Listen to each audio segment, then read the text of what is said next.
Ang susunod na programa ay rated PG. Patnubay at gabay ng magulang ay kailangan sa mga batang manonood.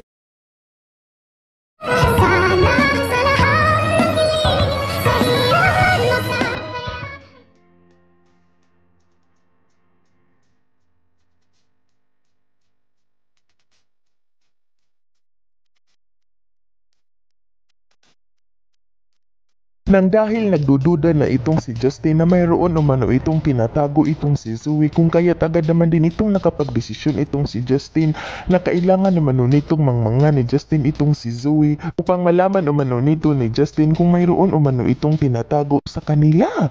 Dahil lagi nitong tinatakot ni Zoe itong si Justin na alam umano nito ni Zoe na mayroon umanong tinatago itong mag-ama.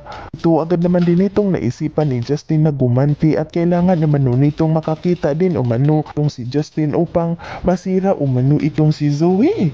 At nang hindi na nito makita pa ni Justin itong si Zoe dahil wala ito sa emergency room sa kadahilanan na agad naman din itong hinanap ni Justin itong si Zoe.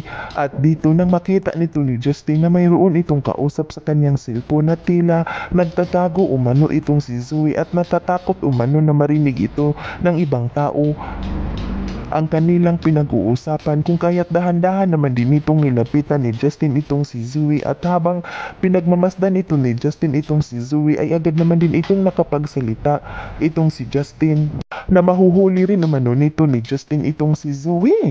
At kailangan naman nitong sundan ni Justin itong si Zoe kapag aalis umano ito pagkatapos umano nitong mayroong kausap sa kanyang cellphone. At dito inaantay nito ni Justin itong si Zoe kung aalis ito, ngunit nang matapos na nitong mag-usap ni Zoe at sa kanyang totoong daddy na itong si Dr. Carlos ay nagpapanggap lang pala itong si Zoe dahil nakikita rin ito ni Zoe itong si Justin na pinagmamasdan naman nito ni Justin itong si Zoe habang mayroon itong kausap, kung kaya't agad naman din itong nakapagsalita itong si Zoe na hindi umano nito maiisahan ni Justin itong si Zoe. At mabuti na lamang umano ay nasulyapan ito ni Zoe itong si Justin na papalapit sa kanya dahil kung hindi pa umano nito nasulyapan ni Zoe itong si Justin ay paninigurado umanong malalaman na ni Justin ang kanilang tinatagong sikreto sa kanyang totoong ama na itong si Dr. Carlos.